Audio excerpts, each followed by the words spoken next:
Hi, everyone. I am so excited to be back tonight with you for our second session in the Upgrade to Awesome series. It's so exciting to be here. I wanted to mention that we are recording these because quite a few people asked about a recording. So when you call the number, you press 1 to join a live conference or you press 2 for a recording. You'll notice that we took out questions from the recording, so I hope it's still clear. And we will continue to take out questions that are personal. We won't take out questions that don't need to be taken out. If you ask a question and you want that question to be taken out, text me and let me know, and we'll definitely take out all questions. I want you to feel perfectly comfortable to ask any questions you want because that's how you're going to get the most out of the experience. So definitely ask your questions and share answers that are put forth. And you can also text to me during the call at 917-687-9712. That's 917-687-9712 if you'd like to speak your question by text. So last week was an introduction, and we touched on many different big ideas. I'd love to start with, if anybody's willing to share, to press star 1 and tell me if you had any, moments of awareness or, how did it go for you, what you learned from last week. Let's share for a couple of minutes, and then we'll move on. You press star 1 to speak up, and obviously this part would be edited out of our recording. Definitely press star 1 to share an experience. In the meantime, I'm gonna start. So last week we talked about how each of us is the biggest influencer in our own lives. The quality of all our experiences and the quality of our mood, our happiness, our relationships, we tend to think it comes from other people. Really, it comes from our own selves. And we said, Hamidos lefi erech hasechel, those are the words of the Baal Tanya, our emotions are directly impacted by our value system. And of course, our behavior is impacted by our emotions. So how we think, what we value, what we feel is important, what we believe is shameful, our whole value system is what's responsible for our emotional well-being, for how we feel about ourselves and our relationships and the circumstances and situations that we encounter every single day. And of course, that influences how we will engage in those situations. So that was one big idea, that we are the biggest influencers in our lives, and that the biggest part of that influence comes from our minds. And then we talked about where our value system comes from. We said it comes from our childhood, and we also said that we absorb it from our environment. And I think we spent more time talking about how it comes from our childhood. So I want to add what I think maybe we skipped a little last week. If you land in a place and everyone there is wearing neon green glasses, at first you'll think it's strange, but after a while you start liking it, and then you'll wear it, and you'll even feel beautiful when you wear it. That's for styles of clothing. And it's also true for styles of thinking. Think about what matters to your parents. Think about what they really disrespect. Think about what matters to your friends and what your friends look down at. Every single person, every culture, every family values success and looks down at failure. We all do that. We all want to be successful. We don't want to be failures. But for every single person, the job description or the definitions of success and failure are completely different. So, for example, if your friend and her whole family hates President Trump, and you start spending a lot of time in that friend's house, and now in that house they have the New York Times on the kitchen counter in every bathroom, and they're always sharing news and talking about the United States politics, and it's socially inappropriate in that house to even say the name President Trump without sighing deeply.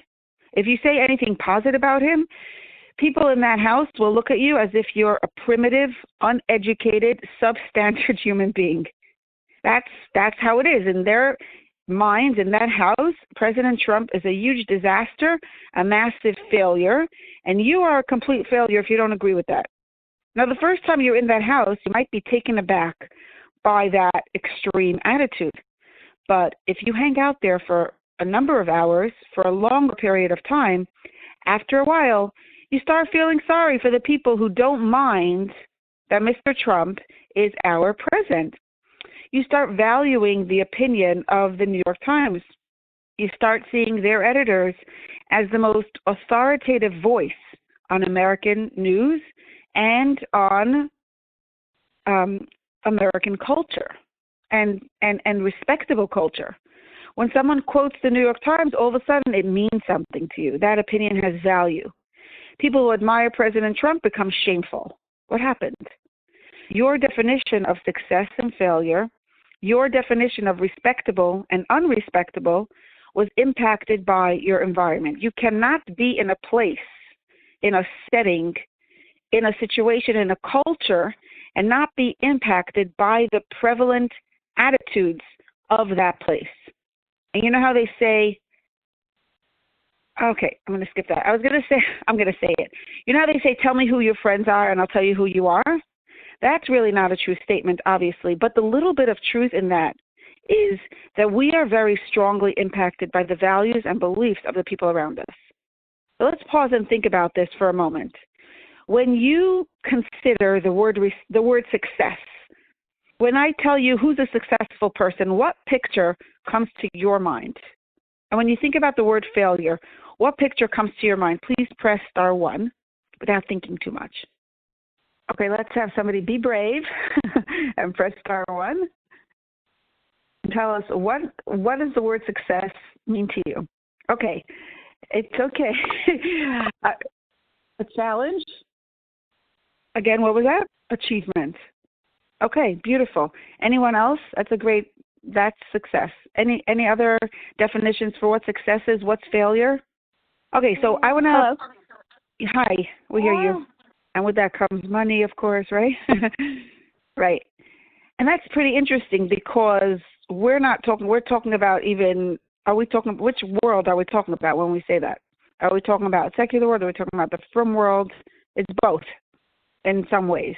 Yeah, thank you for sharing that. Anybody else? Press *1. I think we all have different ideas of what success actually means, and we feel good about ourselves when we're successful. We feel bad when we're a failure. And, for me personally, I could tell you years ago, I probably defined success by if people like me, if people think I did a good job, and I would define failure if people don't like me, if I was rejected. If I was rejected, I felt like a failure, and if I was accepted, I felt like a success. So each of us has different words, and all of this gives us a deeper understanding to what we said last week, that hamidas lefi erech haseichel, our human emotions are triggered by whatever we value or devalue in our minds. So again, in very short, this is a summary of what we did last week, and the reason why I'm saying it again is because we're going to build on this. We said we are the greatest influencers in the quality of our lives. That was number 1. Number 2, within our own selves, our value system is the root cause of how we experience our lives. Number 3, we also said that truth is a safe, healthy zone, right? If our value system, if what we believe is precious and meaningful and valuable, if those beliefs are in harmony with the truth, then we'll have a healthy, happy life. When we believe ideas that are not true, inevitably we'll have unpleasant, unhealthy experiences. We'll have stress, misery, resentment, and we'll feel stuck. So how do we know when our values, our rules, and beliefs are true or not? And we said that as Yidden, we have an ultimate barometer of truth. As Yidden, we know that the Torah is our only absolute truth. The Torah teaches us what is true and what is not true, what matters and what doesn't matter. Chazal tell us that there's one line, one rule, one value that includes the entire Torah. The words that include the entire Torah are the words of the first of the Aseret HaDibros, Anochi Hashem Elokecha. Asher Etzicha me'eretz Mitzrayim. But Anochi Hashem Elokecha, I am Hashem, your Eibishter, your power, your gut. Right? By the way, we're all preparing for Kabbalah Torah on Shavuos in a very short time. We're going to be receiving the Torah, and specifically the Aseret HaDibros. And the Aseret HaDibros, which we translate as the 10 Commandments, 10 fundamental commands the big rules that Hashem wants us to follow. And the first of these 10 dibros is Anochi Hashem Elokecha. I always used to wonder about this. Every one of the Aseret Dibros tells us what to do or what to not do. Anochi Hashem Elokecha carries no direct instruction, right? This is the big idea that includes the entire Torah, but what's the action here? What's the command? Anochi Hashem Elokecha is inclusive, and it's the idea that includes everything. It includes what to do and what not to do. And what we do, and it's the command that whatever we do or whatever we don't do should be done because of and with the awareness of Anochi Hashem Elokecha. Anochi Hashem Elokecha, the command is to know, to accept, and to live with the awareness that Hashem is true, Hashem is real, and Hashem is our personal Eibishter, our personal power. So these words, Anochi Hashem Elokecha, is our ultimate barometer of truth. If we want to know whether or not a rule is worth living by, we can ask ourselves, is this idea, is this rule in harmony with Anochi Hashem Elokecha? Is it in harmony with the truth about who Hashem is? If not, it doesn't belong to us. It doesn't belong to us. It's not going to give us health and happiness.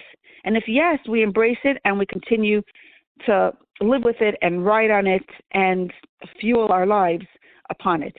So all that was last week. And last week we said that, we said that it takes further analysis and discussion to see how does Anochi Hashem Elokecha have to do with my relationships?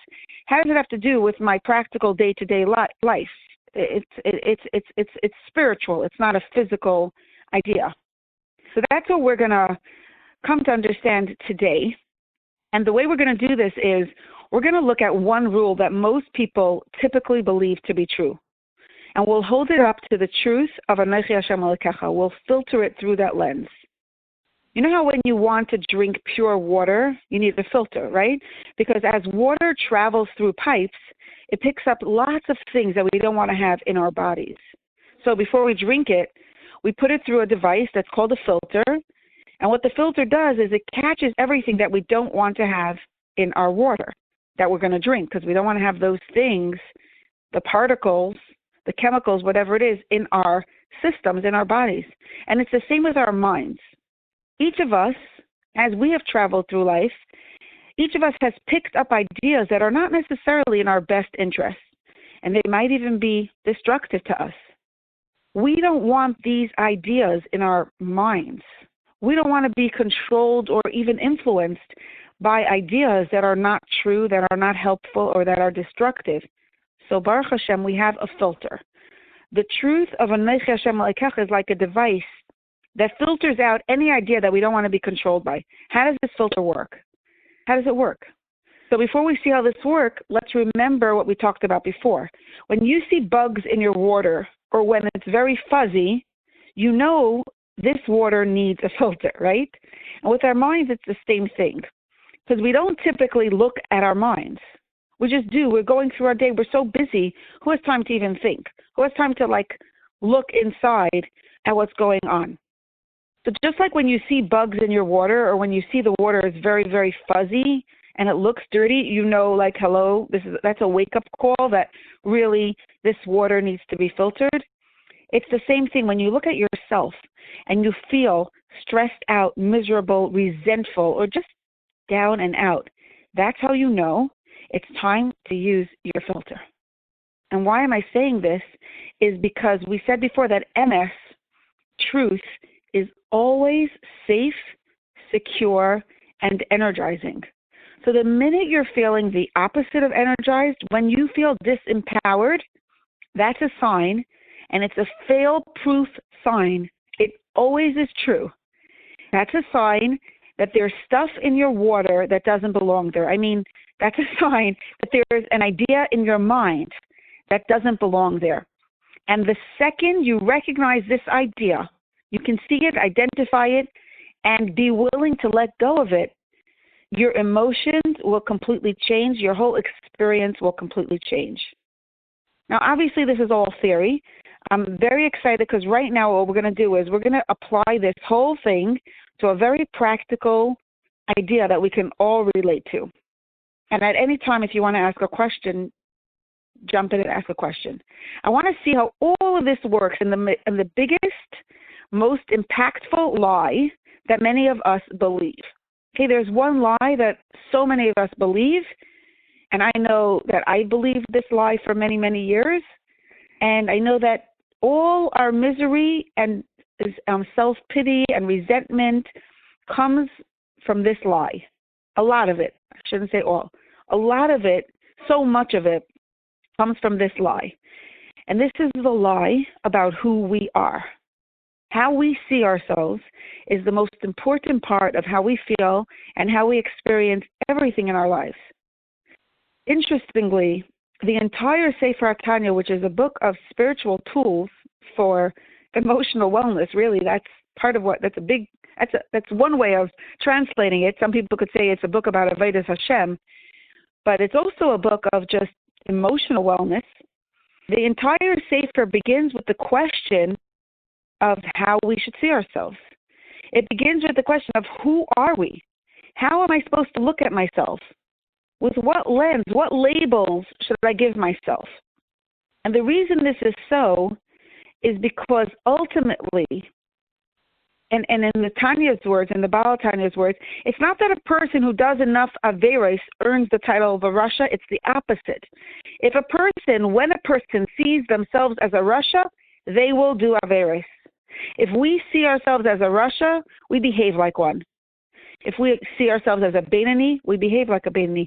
How we see ourselves, if I see myself as socially awkward, I will start behaving in a socially awkward way. And I'm sure each of you has had experiences with this. When you felt somewhat uncomfortable, you acted less. You showed up in a way that was less than the person you really are. If you were nervous, you didn't speak with the confidence that you really have. You didn't express the clarity that you really have. So how we see ourselves is the most important rule, the most important, most central belief in our lives. Okay, so far, anybody have any questions?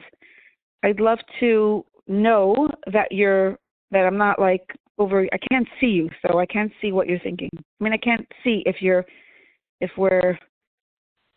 nodding or if you're looking totally confused. So please press *1 if you have any questions, or you could text. Success is when you follow through on what you dream to achieve. What a beautiful way of saying that. Okay. Each of us has a mix of labels. Sometimes we like ourselves, we think we're successful, we respect ourselves, and other times we hate ourselves. We think we're failures and we look down at ourselves. So when you think highly of yourself, what do? How do we speak to people? How do we treat ourselves? And how does this compare to when we think badly about ourselves? You could press *1 to share your answers if you'd like.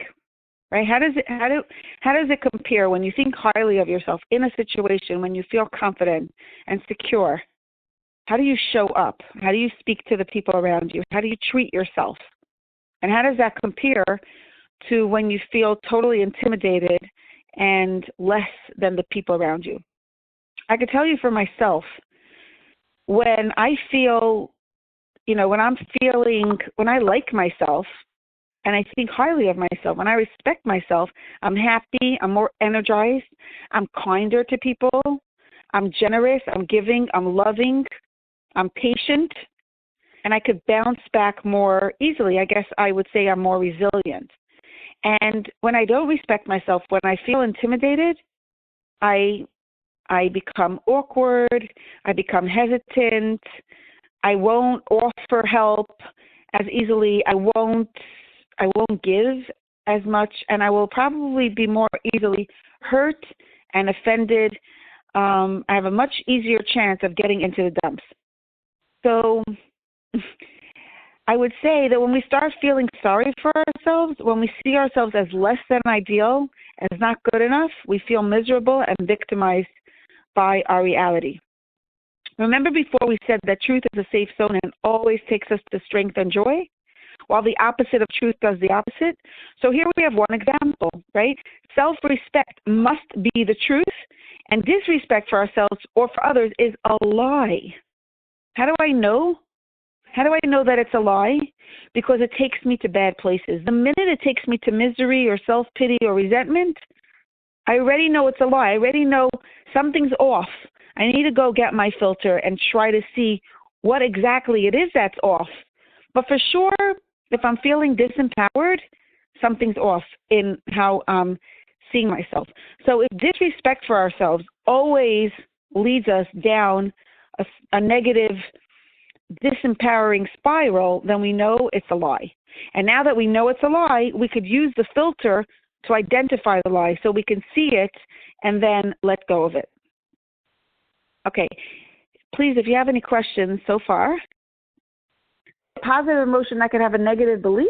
100%, 100%, but you will never know and you don't have a way to know. The only time you'll know that something is off is when you're feeling lousy. And then you can look back and say, why do I feel lousy? And usually when somebody has that kind of success and they feel good in the moment because, let's say because, they successfully impressed somebody, right? Yeah. I could tell you from my own experience that when I had that kind of high, it's always followed by a low. Always, always. And then in the moment of low, that's when I'll realize, like I remember once when I was younger, I was already a mother, and I was it was the beginning of a friendship. Actually, I think I wrote about this in the book. I was very excited about a certain friendship with somebody who I always respected and admired, and was older than me, but was my friend now. And I remember one Erev Shabbos, my kids and I were making all these adorable challahs, and I felt so proud of myself, and I sent her a picture of that moment of the challahs, of the smiley face challahs, whatever it was, probably for Purim or something, or a Yom Tif. And she sent back a text of oh wow, so cute, what an amazing mother you are. And I felt that rush of oh wow, I'm so good. And by then already I had so much awareness. As soon as I felt that kind of high, I looked deeper and I said, Shterna, seriously? What made you so excited? And I realized in that moment that I was giving so much power to a person, and I was using the compliment to define myself on a deeper level than what I really had wanted to. Meaning I wasn't just taking it as a compliment, I was taking it as a self-definition. It wasn't just reminding me that I was wonderful and validating how I was wonderful. It was a certifying that I was wonderful. You hear the difference? Yeah. We'll talk more about that as we go further, but that was I only had that awareness because I was already, these ideas were more familiar to me. Usually we don't know to look. When we feel good, we just feel good and we're happy to feel good and we don't even, we're not busy thinking. It's only when we feel down that's going to make us look. So that's why, but your question is a great one, and that sometimes a positive feeling in itself could also be based on a lie. That's true. Thank you. Thank you. If anyone else has any questions, please feel free to press *1. And if not, we'll just continue. Okay. So the big question now I would like to ask is, right, which might be on your mind, is it's all this is very, very theoretical. Let's get very practical. How does Anochi Hashem Elokecha help us decide who we are, right? We said the ultimate rule we want to live by is Anochi Hashem Elokecha. These words mean, I am Hashem, your power. How does a truth about Hashem have to do with the truth about who we are? And from my perspective, it's everything. And I'll tell you why. Anyone who believes in the value of Hashem must also believe in the infinite, eternal value of a Yiddish neshama, because our neshama is an actual part of Hashem himself. So let's do the math. It's very simple math. If, you know how you say if A equals B and B equals C, then A equals C, right? If Hashem is precious and respectable, and of course he is, then as carriers of Hashem's light, each of us is precious and respectable. Hashem, A equals B, B equals C, A also equals C, right? If Hashem is precious and respectable, and we have a part of Hashem within us, then each of us is precious and respectable.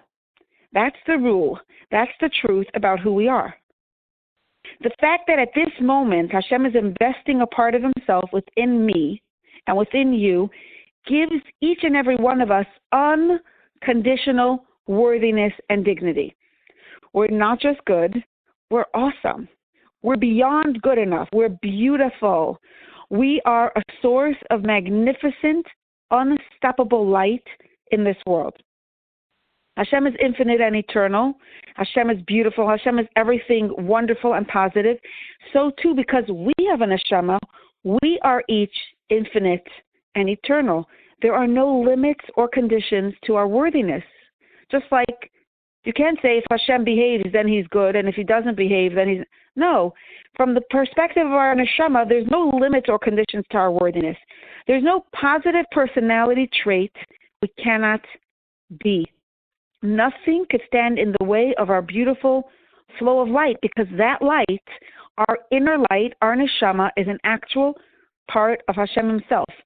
And just as nobody could change Hashem, nobody could change our neshama. Nobody and nothing can hold it back or diminish it. Doesn't mean we can't make mistakes. Of course we can make mistakes. We could make mistakes, and we do make mistakes.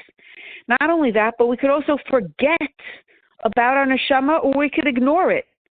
We could even feel disconnected from it. But we can't actually be disconnected from it, because it's the essence of who we are. Since our neshama's value is so immeasurably important, it's the most defining quality of who we are. And I'll tell you what I mean. I always say this example, so I apologize if you've heard me speak before you heard this, but I can't think of a better example. A diamond ring is a diamond ring, right? Nobody looks at a diamond ring and says, oh, that's a piece of gold with a diamond on it, right? Even if you have a gold ring and then you add a diamond on top of it, you changed the nature of the ring. Nobody's going to call it anymore a gold ring. It's not even a gold ring that has a diamond on it. It's a diamond ring. Why? Because the diamond's value is so much greater than the gold, it changes the nature of the ring. It redefines it. It's not a golden ring anymore. It's a diamond ring. The gold is so secondary to the diamond, we don't even mention it. And even if the ring falls into the mud and the diamond gets so dirty, it doesn't become a ring with a diamond that has mud on it. It's still the same precious diamond ring. And so too, our neshama, it doesn't just add value to us. It's not like, oh, we're a person and we also happen to be having a neshama, right? If we understand what it is and we appreciate what it is, it redefines us. It changes us. When we know that we're carrying a part of Hashem inside of us, we start seeing ourselves differently. We're not just humans, a regular Tom, Dick, or Harry, or Jane, Judy, or whatever, who also happen to have some holiness inside of us. We're not that. We are neshamas. We are carriers of Hashem's light. We have this immense, unstoppable flow of beautiful light that's uniquely ours to carry and to shine forth in everything we do, every relationship we have, every day, every night. And when we're connected with the truth about who we are, when we realize this, the more we realize this, the more truth, the more validity, the more we feel our inherent dignity, our beauty, our joy, strength, our wisdom, and everything desirable about us. You know, people used to tell me as I was growing up, as I was a teenager, oh, you're so precious and wonderful, and you're so... I never believed it, because a deeper voice inside my head said, you're worthless, you're nothing, you're bad, you're a failure, you know, that kind of... And that deeper voice, I believed it. But once I really appreciated the fact that I have an neshama, and I gave it real credence, it was like real proof. Took care of my inner crazy making, destructive, that destructive voice in my head that kept putting me down. I wish I could see you so I can know if you're relating. Feel free, again, I'm going to say it again, press star 1 at any point to ask questions. But, I remember once telling a teenager, I said, you're really, really talented. And she looked at me and she had beautiful blue eyes and she said, I wish I believed you. And my heart went out to her in that moment because I know what that looks like when we just are not able to own our qualities because we have a deeper voice inside of us that rejects us, that dismisses us, that tells us we're nothing. So it takes a lot of work to believe the value of our neshama, to accept it, to really allow it to enter our psyche, to be part enough of our minds, of our true value system, enough strongly entrenched, enough strongly ingrained and absorbed by our minds to have an impact on our hearts. Right? We say, Hamidas Lufi Erech HaSeichel. In order to change our value system, we really need to do a lot of inner work. And we'll talk about what that work looks like more. But just for starters, it's thinking about it, believing it, at least wanting to believe it. And again, it's not just dignity and worthiness that we acquire with this. It's everything, because dignity and worthiness takes away everything. When you have worthiness, you could own your qualities. You can own your capability, your motivation, your inspiration, your confidence, your security, your positivity. Really, it all starts with owning our inherent dignity. External circumstances and situations really have no impact on the neshama. So no matter what's going on in our lives, we always have it in us to connect with our neshama and with the truth about who we are. Now, in our minds, we have these courtrooms, and our mind is like a courtroom.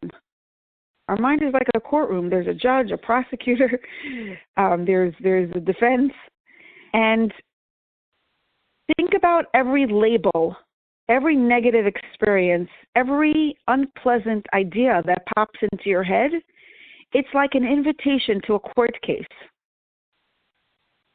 It's an invitation to a court case. It's not a sentence. It's not necessarily true. If somebody insults you, or if you experience a rejection or dismissal, or somebody puts you down, it's not the end of the story. It's the beginning of the story. And the beginning of the story is that an invitation to a court case just landed in your mind. And now your mind has to decide, is this true? Does this negative statement belong to me? Is this negative experience going to define me? What am I going to take out of this? How am I going to be impacted by this? What's my conclusion in my mind going to be? And the only one who can make that conclusion is your own mind. It's your own mind. Nobody else can cause you to decide that you're not good enough. It could be that your childhood gave you the opportunity to think negatively. It could be. It could be your situation is a really strong invitation to self-pity or to resentment or to stress or to misery. It could be. But at the end of the day, let's remember, our minds have the biggest influence on our hearts and on our lives. Nobody could make you feel something that you don't agree with in your mind. Nobody. Nobody could make you agree with something. Nobody can make you feel bad if you don't think you're bad. So we will get 1 million invitations to the courtrooms of our mind. Every day we get 50 invitations to the courtrooms of our mind. And we'll get those invitations because that's how Hashem designed the world and our bodies to work. The words that come to our minds are impossible to ignore, right? The labels that people give us may be impossible to ignore. And sometimes it will seem as if the ugliest labels actually belong to us. Sometimes we'll think, maybe I'm taka a nothing. Maybe I'm taka a failure. Maybe I'm taka worthless. Maybe I deserve to be stepped on. And this is our avodah, really. And it's avodah. This is how we serve Hashem. You could serve Hashem with your hands and give tzedakah. Actually, giving tzedakah, if you give from your own money, it elevates your whole body. But the action of giving tzedakah is done with your hands. The action of saying a bracha is with your lips. The action of keeping Shabbos is with whichever part of your body you keep Shabbos. The action of letting Hashem's truth make a difference enough and enable you and empower you to decide, because I am worthy, if I am worthy because Hashem is in me, that means I'm not worthless. That's a profound level of Avodas Hashem. That's the deepest level of Avodas Hashem. That is the Avodah of building a Beis HaMikdash for Hashem in our hearts. Right? You know we have the mitzvah, V'asu li mikdash v'shachanti b'seicham, make for me a mikdash and I will rest amongst them. Rashi asks, why them? Why not in it? And he says, right? Hashem is going to rest in every single one of our hearts. We don't have a Beis HaMikdash, but we still have the Avodah to make our hearts into a place where Hashem's truth is comfortable, where Hashem's truth actually makes a difference, where it matters.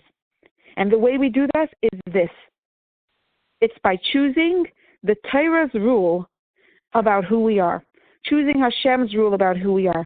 It's about defining ourselves and redefining ourselves by the truth of our neshama. So I would love to hear questions. I'm thinking if we should stop now or if we should continue a little bit more. But if you have any questions or thoughts, please press star 1. Or you could text to 917-687-9712. Go ahead, sure. I think a teenager needs to experience it, but an intelligent teenager could accept it. But really, we need to experience it when we're young. Listen, we teach our children about Hashem even before they're born. We don't realize that we give our kids the opposite messages. Like I shared last week about how we were dressing my little girl, and we were making such a big deal about her dressing and her dresses and how cute she looked. She made the conclusion in her mind that her value, her importance, was all about her dresses. So children will believe what we do much more than what we say. So it's not just something we could say. We have to really believe it, and I think if we believe it, it has to affect the way we interact with them. Not enough to say. In other words, if you say, I love everyone, I appreciate everyone because they have a neshama, but then you go and give more attention to the girl who has the cutest clothing in your class, that's a problem. You know what I mean? If on a day-to-day basis, the girl who's the most, cute gets the most attention, it's a problem. Now, these kids get the most attention because we're human and we like them and and they're cute and they're attractive and they're charming. So I don't think we have to worry so much about giving them attention. I think what we have to try to do as counselors is really celebrate hard work and celebrate true value that we see in all the kids. We shouldn't worry so much about not giving attention to kids when they're cute. Of course they're cute and we should compliment them. That, you're so cute and you're funny and you make me laugh and it's wonderful. And we could, appreciate that. At the same time, let's look out for, you work so hard, you're really persistent, like those kinds of things that reflect a deeper sense of of worthiness. Does that resonate with you? So here's the big challenge that we have about this. It's very simple to know all of this intellectually. And if we want to remember it and live by it, that's where it becomes not so simple at all. Because Hashem is hidden. And just as Hashem is hidden, our neshama is hidden. We could forget about it. We walk on the streets, and the rule of the street is that your value needs to be earned. You can't just decide you're respectable because you have a neshama. That's not the way of the real world. In the real world, you're respectable if you earned respect in the eyes of the people around you.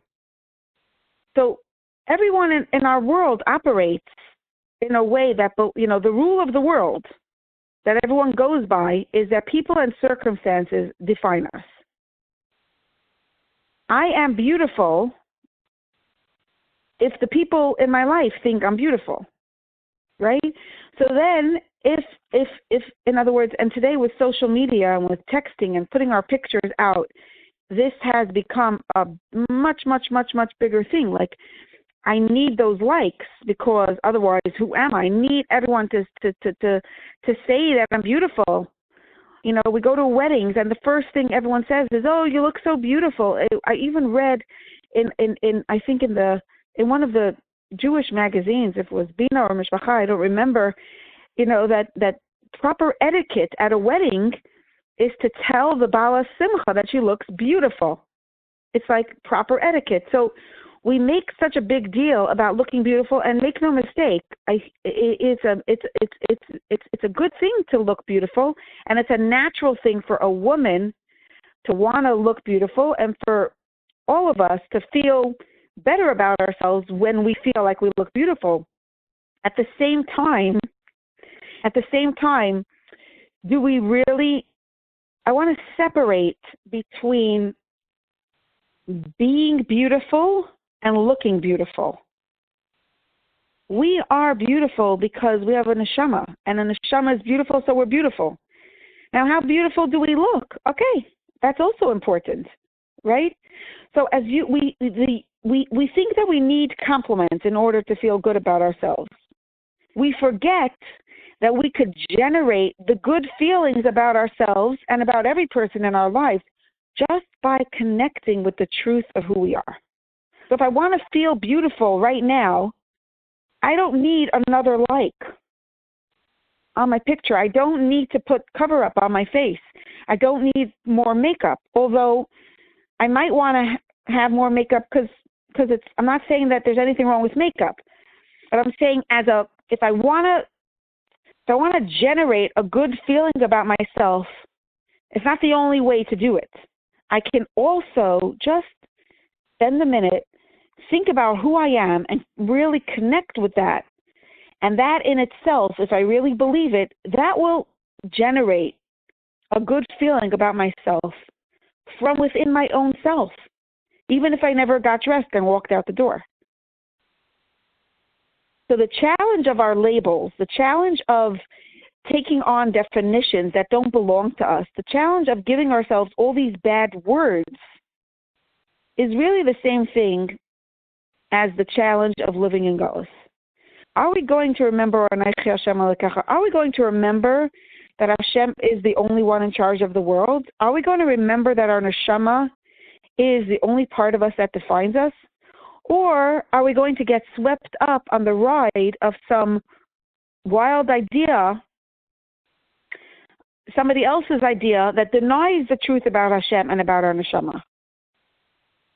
If anyone wants to share an example, again, a question, I keep saying it because in case somebody got on late, press *1 or text to 917-687-9712. There's a story that takes place in the times of the Paritz and the Shtetl. I mean, you might have heard this story, so I'll say it quickly. A Yid was renting a kretschma, a small inn, from the local Paritz. As happened often in that time period, one day, the Yid couldn't pay his rent.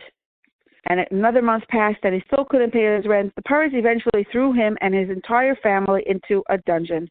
And every day, the Paritz's servant would place bread and water through a little window in the dungeon, enough bread and water to keep the family alive. Days and weeks passed by, months passed by. Nobody was able to, or nobody knew how to rescue this family from the dungeon. The months turned into years, and the family developed a system of survival in that cold and gloomy space. Every day, they got their food. Here and there, they also got other necessities, small conveniences that made their life a little bit more pleasant. And as time passed, without even realizing it, the family gave up hope of their life outside of the dungeon. They got used to living where they were. In the beginning, they would spend many hours thinking about how to get out of that cold, miserable hole. But with time, they would wake up in the morning, and instead of thinking about how to get out of the dungeon, they would be thinking about a new way to eat the bread, the only food that was available to them. They thought about how to make themselves a bit more comfortable during their stay. That was the extent of their creative imagination. One day, the father, who was by then a very old man, gathered around his children and told them a story. He told them of a time when they all used to live in a place where sun would shine and rain would fall and grass would grow and wind would blow. I didn't mean for that to rhyme. He told them about trees and a garden where vegetables peeked up and out through the soft earth. He told them that he felt like the end of his life was drawing near, and he wanted them to know. Please do know, just know, there is life outside of this dungeon.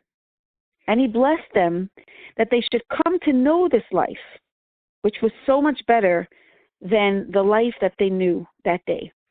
And the young children had a hard time understanding what their father was saying. They had no memories of life outside the dungeon. They never knew of a different reality. And the story ends with the father crying, begging his children to believe him and do everything they could to get out of the dungeon and start experiencing life the way it's meant to be. Now, I hope the story never happened, right? I hope it never, I don't think it happened. But it's a good mushal for the way we live. Galus is like a dungeon. We are locked into a very limited reality. We don't see Hashem. We don't see our neshama. And as the situation has stretched into so many years, we've bought into the rules that dominate this place called Galus, right? This place called Galus, like Rabbi Rabashkin used to call this place called prison. We buy into the rules that dominate this place called Galus. We've bought into the rule that our identity is defined by our circumstances and by what we get from the people around us. We think that in order to feel good about ourselves, our situations and circumstances need to be good. We think that if we're not getting enough love and validation in our life, we're stuck.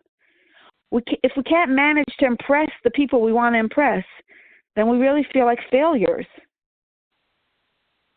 Or if we don't have the achievements in the goals that we set for ourselves, we feel like losers.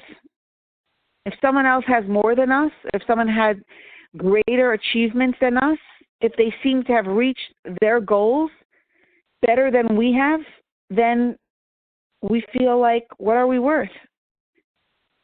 So if only we could look respectable and make everyone around us think we're respectable, that's how we think. That's everything we think we need. Living by this rule is really like living in a dungeon. It's not how life is meant to be. It drags us into stress and resentment and real disappointment and emotional chaos, and ultimately it breaks our relationships because we're always angry at the people in our lives for not giving us that feeling of achievement, that feeling of success, that feeling of respectability that we so badly crave. And we crave it because it's an essential need. Hashem gives us this essential need, but if we don't take it from Hashem, we're desperately needy for it from other people. So, again, our identity is defined by the fact that we have a neshama. Of course, we don't just want to own our neshama. Our goal is that our neshama should be expressed in our words and in our behavior. But it all begins with really owning this idea, really defining ourselves by it, really recognizing that just as Hashem is infinitely precious, so am I infinitely precious. I'm valuable. I'm respectable. Even before I wake up in the morning, And then even when we make mistakes, nothing we do or don't do can change who we essentially are. So no matter what labels come to the courtrooms of our mind, no matter what kind of invitations come to the courtrooms of our mind, the more we identify with our neshama and with our preciousness and with our true dignity and worthiness, the more we'll be able to make that constant decision again and again that we are respectable, we have unconditional value and worthiness. And the more we do this, the more we make this decision, the more we act on it. And the more we act on it, the more strongly we feel connected to it. In the story with the dungeon, the father was begging his kids, you want to talk? I hear somebody, unless it's an echo. You could press *1. Okay, maybe that was my imagination. In the story with the dungeon, the father was begging his children to become aware that there's life outside of the dark pit. Because if we don't know that there's a different way to live, we won't even try to get out of the pits that we're in. Awareness is the beginning of all change. It's really, that's the place where the light turns on. Imagine if you're in a dark room and you're walking around, and it's an obstacle course. If it's dark, you're going to be tripping and falling all over the place. But as soon as the light turns on, suddenly you could see exactly where to go. And it's not a problem. An obstacle course, it could even be fun. It's challenging, but it's energizing. It's not hurtful. It's not stressful. It's not miserable. You don't have to feel sorry for yourself. So awareness is like that light that turns on. And suddenly you could see that there's a way out of the stress and the self-pity and the resentments and all that chaos. And the way out is just illuminated by the clarity that you now have.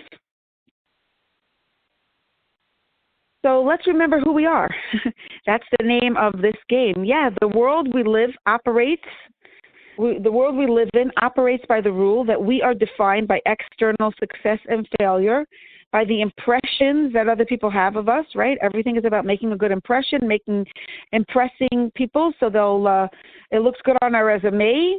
It's gonna get us a good shidduch resume. It's gonna get us good suggestions. The world wants us to believe that we're as good as how much money we have or don't have. We're as good as our looks, by our achievements, by our accomplishments, and everything external. But that rule is really only born out of Hashem's hiddenness. And that rule is it's not the truth. It's a contradiction to the truth about our neshama. There's a whole different road that we can take, a whole different rule to live by, a rule that's consistent with the truth about Hashem and the truth of who we are. And that truth is that we are designed, defined, and powered by Hashem. I love that line. I want to make a button of it one day. We are designed, defined, and powered by Hashem. So here's some homework, okay? This week, start noticing the words you're using in your mind to describe yourself. And when something happens, ask yourself what you think of yourself. What words are popping into your mind? Start noticing the labels and the stories that are marching around the courtroom of your mind. Start noticing the labels that you're about to carry around or wear around your neck. And start noticing what these labels do to you, what they make you feel like doing, and what they make you actually do, and what happens next. And Be'ezus Hashem, next week, what we're going to do is we're going to learn a very powerful tool that helps us strengthen our connection with the truth we want to live by. Because it's very nice to know, very nice to have a neshama, but how do I actually feel connected to that? How do I actually own it?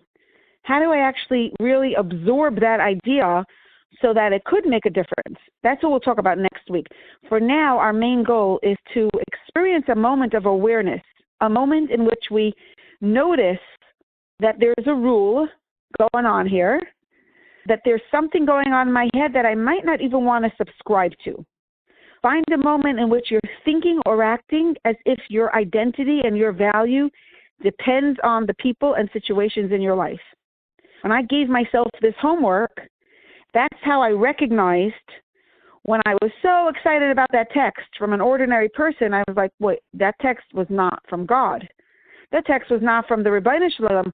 Why am I responding with that kind of, like, why is it touching me that deeply? Find a moment in which you're holding onto or wearing a label that's just contradicting the truth about who you are. No matter how connected you feel to a negative, destructive label, if it contradicts the value of your neshama, it doesn't belong to you. It's just not your true story. So let's notice where and when our minds are taking a trip away from the truth we want to live by. And the truth we want to live by is that each of us is a carrier of Hashem's light. I'm a carrier of His light. You are a carrier of His infinite, beautiful, confident, and secure light. And every time we make the choice to live by the truth of who we are, we invite peace, dignity, joy, and beautiful lichtigkeit into our lives. I want to wish you a happy, energized Shabbos. I love your question. It's such a good question. It tells me that you're thinking, and I love it. It's a long question, and I have something else now at 9 o'clock. So we're going to start with this on Sunday night at 8 o'clock. We'll start with this question because it's a great question, and it's a 10-minute conversation. I want to do it right. But I really appreciate that you asked it. Anyone else have any questions? Please text me. So we'll start off next week on Sunday night. We'll start off with questions. I feel like if we don't ask questions, then all of this is a waste of your time because you're not going to really integrate it. Questions is where you really learn. So I want to thank you for asking that question. I'm sure it expresses what's on a lot of people's minds. And if you want to think of your questions over next week we'll start with questions. If you want to text it to me, you can do so before we start, 917-687-9712. Thank you so much for joining, and have a wonderful lichtige, freiliche Shabbos Chazak. I think it's also Shabbos Mavarchim. So it's a special Shabbos. Take care. Thank you.